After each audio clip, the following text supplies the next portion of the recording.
여러분 안녕하십니까? 지느러미 휴먼 연구소 소장 김한수입니다.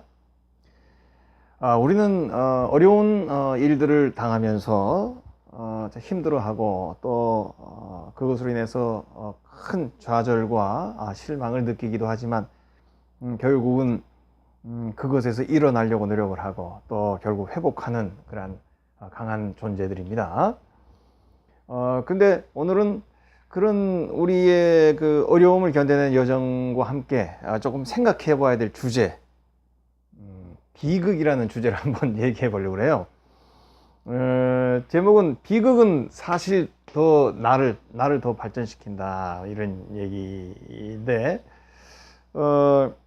특별히 철학자 니체가 처음 아주 젊었을 때 저술을 했던 그 비극의 탄생이라는 책이 있는데요. 그것을 한번 연관 지어서 생각을 해 보려고 합니다.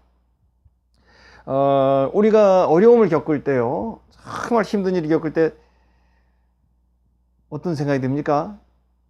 저는 가끔 비극의 주인공이다, 그런 생각이 가끔 들어요. 정말 비극의 주인공 같다. 그 비극, 슬픈 이야기의 한복판에 있으니까 결국 주인공 아니겠습니까? 그래서 우리가 어려움을 겪으면서 그 힘들게 견뎌내면서 일어나는 그 모든 과정에서 결국은 사실 내가 주인공인 거 아니겠습니까? 그래서 그런 모든 어려운 이야기를 슬픔, 비극이라고 이야기하지만 사실 연극에서는 비극을 더 중요하게 봐주거든요. 그래서 그런 부분을 한번 생각해 보려고 해요. 우리가 이제 비극 그러면은 제일 유명한 게 셰익스피어의 4대 비극이 있죠. 학교 다닐 때 배우죠? 뭐 기억나세요? 햄릿, 뭐 맥베드, 킹 리어 왕, 그다음에 뭐 오델로, 뭐 이런. 반드시 시험에 뭐가 나옵니까? 다음 중 셰익스피어의 4대 비극이 아닌 것은, 그래가지고 햄릿 뭐 이렇게 쭉 나오다가 마지막에 로미오와 줄리엣, 그거 딱 쓰면 틀리는 거죠. 로미오와 줄리엣. 우리가 이제 로미오와 줄리엣은 왜 그 비극이 안 나옵니까? 그게 슬프잖아요. 그 슬픈 그 젊은 아이 남녀가 죽고 그 비극적인 사랑. 그래서 로미오와 줄리엣이 사실 셰익스피어 연극 중에 더 유명하죠, 사실.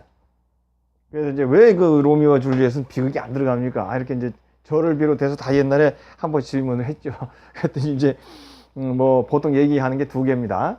하나는 로미오와 줄리엣은 완벽한 비극은 아니다, 뭐 이런 얘기가 있어요. 무슨 말이냐면 이제 이런 보통 비극은 모든 게 절망으로 끝나거든요.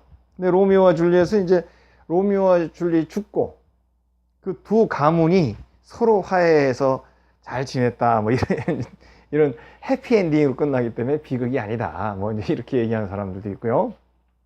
또 어떤 사람은 로미오와 줄리엣은 그냥 우리 청춘 남녀의 이야기이기 때문에 사람들이 관심을 많이 갖고 또 좀 감명을 많이 받지만 깊이나 내용에서는 이런 4대 비극하고는 수준이 비교가 안 된다는 겁니다. 수준이 안 되죠. 이런 비극에는 대사 하나하나가 아마 어마어마한 수준과 깊이가 있잖아요. 그리고 이제 정말로 심오한 그런 이야기들이 여기 다 들어가 있는데, 로미오와 줄리엣은 그 비극이라고 인정해줘도 이 다른 비극들하고는 견줄 수가 없다는 것입니다. 어쨌든 우리네 삶에서 희극보다는 비극을 더 중요하게 연극에서 말이죠, 쳐주는데, 우리의 삶도 삶으로 가만히 생각해 보면 삶에서도 희극이 많으면 좋겠지만 기쁜 일이 많으면 사실 좋죠. 그렇지만은 어쨌든 우리가 살고 나서 이렇게 삶을 돌이켜 보면 기뻤을 때, 즐거웠을 때도 참 소중하지만 어렵고 힘든 이런 비극적인 여건 속에서 내가 한 칸 더 성숙하고 한 칸 더 겸손해지고 한 칸 더 많은 것을 배우게 되는 그런 추억, 그런 회고를 다 갖게 된다는 겁니다. 그래서 비극을 우리가 대할 때, 우리 이런 역사적인 비극도 마찬가지예요. 이 비극에서는 배워야 될 게 참 많거든요. 위대한 비극하면 뭐 소포클레스 뭐 그런 사람 아니겠습니까? 그리스 시대에 그 오이디푸스 왕 뭐 이런 거, 소포클레스 이런 그 옛날에 그 차원 높은 비극들을 보면 깊은 생각, 깊은 깨달음, 그리고 그 내면의 깊이 뭐 이런 것들을 느낄 수 있게 되고요, 사색을 할 수 있게 되고, 그리고 정신 세계가 성숙하게 된다, 이렇게 얘기할 수가 있을 겁니다. 왜냐하면 비극에는 항상 더 큰 의미가 있기 때문에, 비극에는 더 큰 의미가 있기 때문에 우리를 더 많이 생각하게 하고 더 발전할 수 있게 해줍니다. 그래서 저는 우리가 겪는 어려운 일 단순하게 불행이다, 불운이다 이렇게만 생각하지 말고, 물론 당장 지금 우리가 겪고 있을 때는 힘들어서 그런 생각을 못 합니다. 오늘 주제는 조금 시간이 지나서, 약간 지나서 나의 어려움을 이제 견뎌내고 이제 이렇게 일어서는 과정에서, 그리고 조금 더 시간이 지나서 내가 그 어려웠던 시절을 이렇게 한번 생각해 볼 수 있어야 된다는 것입니다. 그래서 비극은 항상 더 의미가 있게 되고요, 비극은 항상 더 곱씹을수록 더 많은 생각과 깨달음을 우리들에게 주는 것이다. 그래서 이제 우리의 고통과 어려움, 또 좌절과 실패 이야기들을 비극하고 연결해서 한번 생각해 봅니다. 물론 비극이 차원이 높습니다. 그러나 아무리 저것이 차원이 높아도 결국 내가 나 자신의 삶에서 어려움을 겪어내는 그 과정만큼 숭고하고 의미 있는 것이 어디 있겠습니까? 그래서 우리가 겪게 되는 우리의 어려움의 삶을 비극과 연관해서 생각해 보자, 그런 얘기를 이번 시간에 제가 해보고 싶은 것입니다. 우선 비극에 대한 기본적인 그 용어 해설이나 인문학적인 고찰을 하려면 반드시 니체로 들어가야 됩니다. 니체가 이 비극의 탄생을 1800년대 전에 이게 27살인가 썼어요. 27세인가. 그 어린 나이, 아이고, 제가 27살이면 저는 아무것도 모르는 그 철부지 시절 같았는데, 니체는 그 어린 나이에 이런 엄청난 책을 썼습니다. 이런 정말 인류에 남는 책을 썼습니다. 그런 경우 많습니다. 뭐 노자를 최초로 주석한, 그 노자를 주석한 사람이 왕필이라는 사람인데, 그 사람도 아주 그냥 미동의 그 어린 나이에 이 노자 주석을 쓰고 일찍 죽었어요. 또 천재들은 일찍 또 죽는 경우도 있어요. 니체도 사실 조금 일찍 죽었죠. 너무 머리가 똑똑하다 보니까 머리 안에서 복잡해서 약간 정신적인 그 문제를 보이고 그러면서 일찍 죽죠. 이 니체는 원래 니체를 원래 잘 모르는 것 중에, 니체는 원래 고전 전문가입니다. 고전. 그러니까 뭐 옛날에는 그 그리스 원전이겠죠. 그리스 원전, 고대 그 그리스어로 이런 뭐 라틴어라도 그리스어로, 특별히 그리스어 이 고대 원어의 책에 대해서 전문가예요. 이게 중요합니다. 고전을 잘 아는 사람, 고전에 대한 충분한 이해 속에서 사상이 나오는 거예요. 우리가 동네마다 훈장이 많죠. 수많은 사람이 고전이 어쩌니 저쩌니 고전을 아는 것만 해도 사실 큰 일이지만은 대다수 사람들은 그 고전에서 머무르죠. 공자가 이래, 맹자가 이래, 그냥 그 고전 전문가는 맞죠. 뭐 그리스의 뭐 이래, 뭐 옛날에 라틴어에 나오는 고전 내용 이래, 그것만 얘기해도 인정받으니까. 근데 거기에서 머무르는 경우는 대부분이고, 거기에서 고전을 충분히 이해한 상태에서 나만의 생각을 끄집어내야 그 사람이 사상가가 되는 것입니다. 고전에만 머무르면 훈장님이죠. 훈장님. 천자문 가리키고 맹자가 이렇게 했대, 뭐 이런 뭐 명심보감 이런 것만 가리키는 사람은 훈장님이죠. 그러나 고전에 대한 충분한 이해 속에서 자기가 가지고 있는 자기만의 또 다른 생각을 도출해낼 수 있는 사람이 바로 훌륭한 사람인데, 니체가 바로 그런 사람이에요. 그러니까 니체는 이미 뭐 20대에 그냥 고전 전문가가 돼가지고 그 분야에 그 완전히 인정받는 사람이 됩니다. 그래서 이제 자기가 이제 그런 고전을 충분히 알고, 또 특별히 히랍 고전에 대해서 자기가 능통하기 때문에 그 히랍 고전을 공부하면서, 그러면 그거를 내용들을 줄줄 깨면서 자기가 20대에 만들어낸 책이 비극의 탄생이에요. 근데 제목이 비극의 탄생이지만 사실 사람들은 그것만 여기까지만 생각을 하죠. 근데 뒤에 뜻이 더 있어요. 이것도 사실 알아야 됩니다. 비극의 탄생, 게브루트 하면 이제 독일어로 태어나다 그런 말입니다. 게브루탁 그러면 생일날 그런 말입니다. 그래서 게브루트, their tragedy, 비극의 탄생. 근데 뒤에 붙은 거 보세요. 이 끝에서부터 봐야 됩니다. their music, 음악, 가이스테 their music, 음악 정신. 이게 음악의 정신으로부터, 아우스 뭐뭐로부터 그런 말이에요. 음악의 정신으로부터의 비극의 탄생, 그런 말입니다. 그러니까 고대 음악이라든지 예술, 고대 헬라 문명권에서 이루어졌던 그런 여러 가지 재전, 이런 그 예술적인 것들을 통해서 바로 비극이 탄생했다. 이제 그런 얘기를 해주고, 정말 좋은 책인데 인정은 못 받았던 그런 책입니다. 뭐 간단하게 이 얘기를 한번 내용을 얘기를 해보겠습니다. 이제 이 내용이 이제 오늘 우리가 함께 생각할 주제하고도 연관이 돼 있어요. 이 비극의 탄생의 기본 내용은 뭐냐면, 고대의 특별히 그리스에서 유명한 비극이 생겨나지 않습니까? 뭐 유명한 사람들의 그 비극이 지금도 남아 있는데, 뭐 소포클레스라든지 유리피데스라든지 이런 우리 세계사 배우면 나오는 유명한 이름들이 있죠. 이런 비극의 탄생은 원래 약간 염세적인 생각에다가, 당시 어느 세상이나 다 염세적인 그 분위기 있죠. 세상에 부족한 거, 특히 사색에 있는 사람들은 세상에 참 자기 것만 챙기고 밥그릇만 챙기고 서로 속이고 하는 거 보면 한심하죠. 그런 염세적, 쇼펜하우어 같은 염세적 세계관, 염세적 사상 속에다가, 그 다음에 이제 음악이라든지 이런 아까 얘기한 재전이라고 그러죠. 재전, 재의. 특별히 여러 가지가 있는데, 이 중에 디오니소스라고, 디오니소스, 스펠링 잘 모르겠는데, 하여튼 디오니소스 같은 이런 재전이, 특별히 디오니소스 그러면 이제 술신이죠, 술신.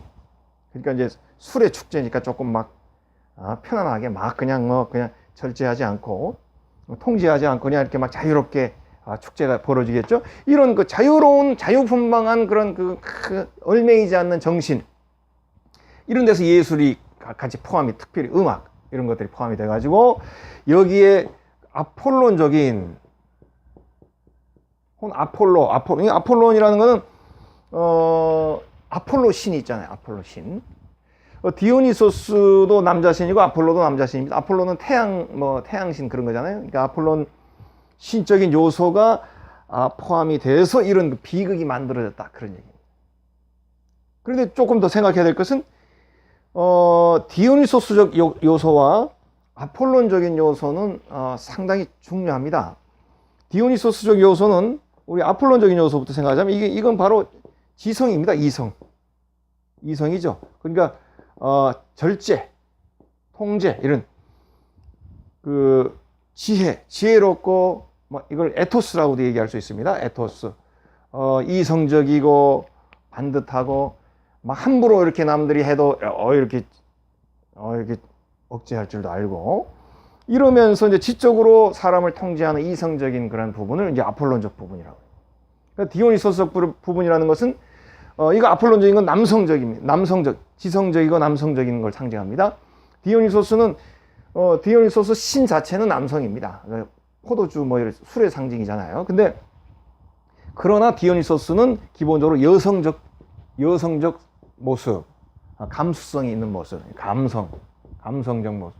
그러니까 아주 편한, 자유로움, 이런 거겠죠? 우리가, 그리스인 조르바, 유명한 니코스 카잔차키스의 히라빈 조르바, 지성이들이 제일 좋아하는 소설이거든요. 그 히라빈 조르바가 바로 이 디오니소스적 요소를 충분히 갖추고 있는 사람이에요. 그러면서도 막 나가는 것 같은데도 보면은 아폴론적인 요소가 이 히라빈 조르바에게 있어요. 그래서 그걸 읽는 사람들은 모두가 조르바 속에 쫙 빠져들어갑니다. 이렇게 디오니소스적으로 감성이 충분하고 함부로 분노하고 또 여성적이고 이렇게 에라 그냥 자유롭게 살면서도 어느 순간에서는 딱 이성적 요소가 그를 딱 통제하고 있고 절제하고 이런 모습이 히라빈 조르바에도 나오거든요. 그런 것처럼 그리스 비극도 기본 바탕은 이런 염세적 바탕이나 디오니스적인 바탕이 있으면서도 히라빈 조르바처럼 그러면서도 아폴론적인 요소, 지적인 요소, 그리고 이성적인 요소, 에토스적인 요소. 이건 파토스라고 부르죠. 파토스. 이건 감성적인 걸 얘기합니다. 이런 감성적 요소에 이성적 요소가 함께 조화가 돼서 그리스 비극이 시작이 됐다는 겁니다. 참된 비극 안에는 염세적이고 이 감성적인 디오니스적인 충분한 감수성이 특별히 여기 예술이 이제 포함이 돼가지고 음악이나 예술이 포함이 돼가지고 여기에 그래도 이성적 부분이 조화를 이루어서 위대한 비극이 탄생했다. 그런 얘기. 이런 얘기를 니체가 하기 전에 잘 안 했어요, 사람들이. 고전 해석하고 고전에 빠지기만 했지, 고전이 이렇다 저렇다 그냥 이렇게 분석한 사람이 적습니다. 그런데 이제 그 니체 얘기는 뭐냐? 젊은 니체가. 그런데 소크라테스가 등장합니다. 이제 비극의 처음에 비극이 이제 시작하고 이제 잘 되는 건 소크라테 이전부터 이제 비극이 생긴 거죠. 근데 이제 소크라테스라는 철학자가 등장을 합니다. 그러면서 소크라테스는 어떤 사람입니까? 이 둘 중에 어떤 사람이에요? 아폴론적인 사람이죠. 지성적인 사람, 또 참을 수 있네, 그리고 정직하게 살고 항상 이렇게 자유로움보다는 스스로 자기를 이렇게 질서 있게 살고, 이런 철학자 아니겠어요? 이 소크라테스가 등장하면서 많은 사람들이 소크라테스 영향을 받게 되죠. 그러다 보니까 소크라테스의 영향을 받다 보니까 비극을 만드는 그런 극작가들 중에서 소크라테스 시대부터 사는 사람들, 이전에는 이렇게 디오니소스와 아폴론적인 요소가 잘 조화가 되는데 소크라테스 이후엔 이쪽으로 사람들이 많이 이제 소크라테스가 이거로 유명해지니까 이쪽으로 가야 지적이구나. 그래서 지성적인 걸로, 이전에는 감성적이고 그리고 정말 자유롭고 여성틱한 이런 부분들이 많았는데 소크라테스 이후에는 소크라테스의 영향을 받아서 지성적인 부분으로 이렇게, 그러니까 참된 비극이 안 된다는 거예요. 소크라테스 이후의 작품은. 특히 유리피데스 이런 사람이 약간 소크라테스 이후인가 그런 것 같은데, 하여튼 니체는 그런 사람은 후지다. 비극의 질이 떨어진. 소크라테스 이전의 비극은 정말로 좋았는데 소크라테스 때문에 지성적이고 지적이고, 이거는 뭡니까? 플라톤으로 가면 이데아로 발전하잖아요.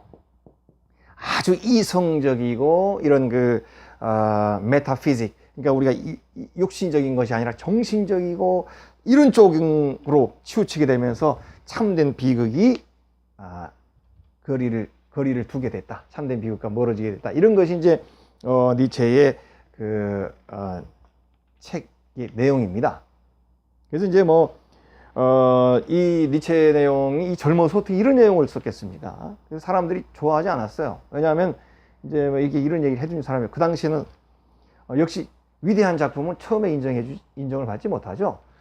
프로이트의 정신분석, 꿈의 해석 책도 팔리지가 않았어요. 몇백 개밖에 안 나갔습니다.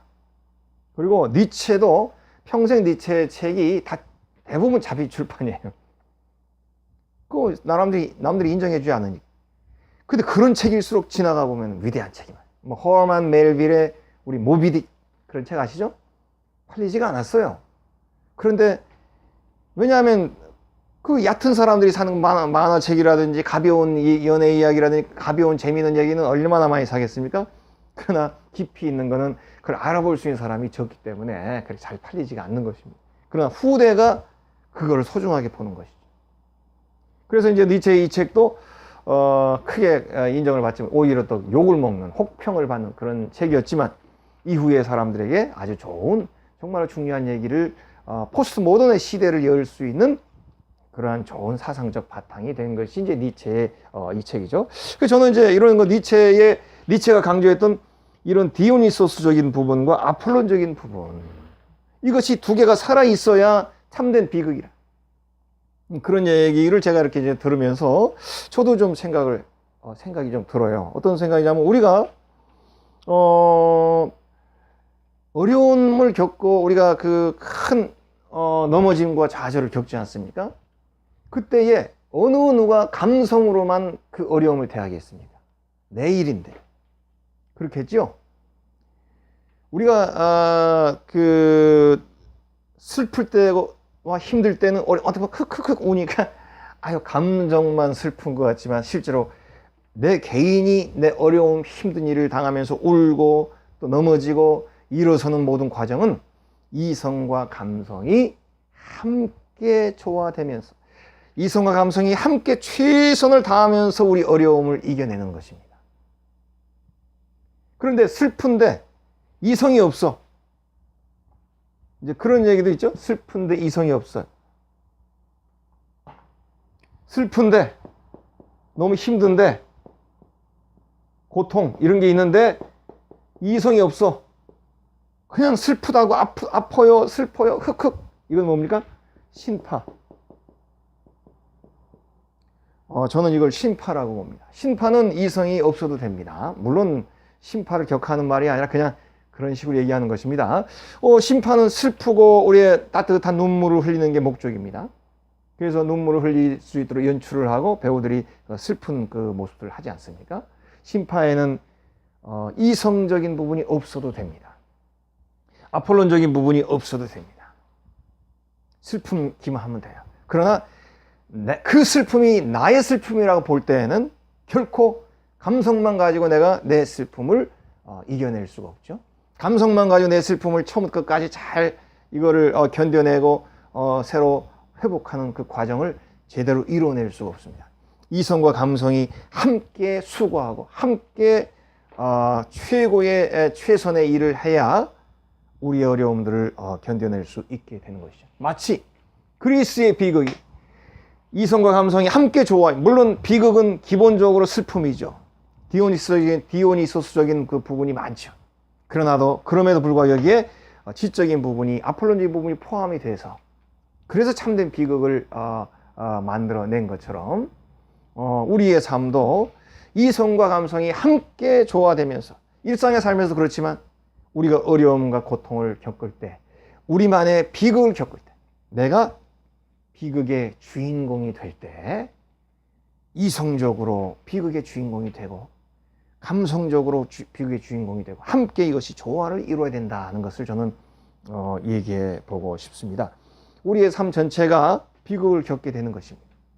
그 감성만 겪고 이성만 겪는다면 별로 힘들지 않는 거예요. 남의 얘기를 들고 영화를 보고 할 때는 우리 감성만 흑흑하고 뭐 그래도 되겠죠. 그렇지만 나의 어려움을 겪을 때는 결코 이성만 겪는다든지 감성만 겪을 수가 없죠.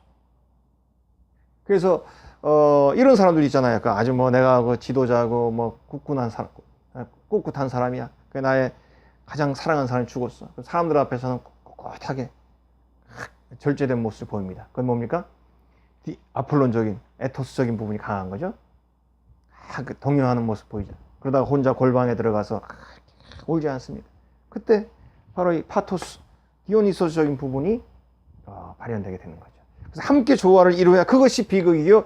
그것이 비극의 주인공으로서 우리가 가져야 될 자세라, 또 생각해야 될 자세라, 저는 그렇게 생각을 하고 연관을 지어서 얘기해 보고 싶어요. 그래서 니체가 말한 것처럼 참 비극은 슬프면서도 정신과 사상이 함께 들어가 있는, 슬프면서도 아폴론적 요소와 디오니소스적인 요소가 함께 포함돼서 참된 의미 있는 비극이 만들어지는, 그리스 비극, 셰익스피어 비극처럼 의미 있는 비극들이 만들어지고 있는 것처럼, 저는 그렇게 생각합니다. 그런 것처럼 우리가 지금 겪고 있는 비극, 우리가 지금 넘어서고 견뎌내려고 하는 이 어려움, 바로 이 비극에 대해서, 이 어려움에 대해서도 단순하게 감성으로만 슬퍼, 힘들어, 난 왜 이렇게 운이 없을까, 이런 감성에만 머무르지 말고 항상 생각을 하고 나의 이성과 아폴론적인 요소가 함께 동원이 돼서 내 어려움을 함께 생각해야 됩니다. 이성이 빠지면 신파극으로만 간다, 이것을 명심해야 됩니다. 이성이 빠진 고통의 여정은 어떻습니까? 내가 어려움을 잘 견뎌낸 과정에서 이성이 빠졌다면 나중에 남들에게 얘기할 때 신파예요. 감성적인 부분만 얘기할 수밖에 없죠. 이래서 힘들었어, 이래서 슬펐어, 남들은 내 얘기 듣고 눈물을 흘릴 줄은 모르지만 신파인 것입니다. 그러나 슬플 때 내 감성과 이성이 함께 그 슬픔에, 그 어려움에, 그 고통에 같이 협력해서 그 어려움을 잘 대하고 잘 견뎌내고 그리고 회복될 수 있다면 내가 바로 그 비극에, 의미 있는 비극에, 그리스 비극보다도 더 소중한 나의 비극에, 내가 주인공인 나의 비극에 의미 있는 소중한 깊이 있는 비극으로 우리가 그것을 생각할 수 있게 되겠고요. 그리고 의미 있는 나의 역사가 될 수 있게 되는 것입니다. 그래서 나에게 벌어지는 일들을 내가 어떻게 그것을 다루고 관리하냐에 따라서 시간이 지나면 그것이 소중한 역사가 되느냐 아니면 그냥 감정적인 부분 심파가 되느냐 갈라질 수 있습니다. 그래서 의미 있는 사람은 같은 것을 갖고 울어도 같은 것을 갖고 웃어도 의미 있게 울고 의미 있게 웃을 수 있는 것이죠. 이제 그런 얘기를 제가 이제 하고 싶어요. 그러면 이제 또 이제 이런 반론이 있으신 분이 아유 힘들어 죽겠는데 지금 뭐 지금 이런 고통 넘어져가 지금 죽겠는데 무슨 이성 타령입니까? 당연히 맞는 말입니다.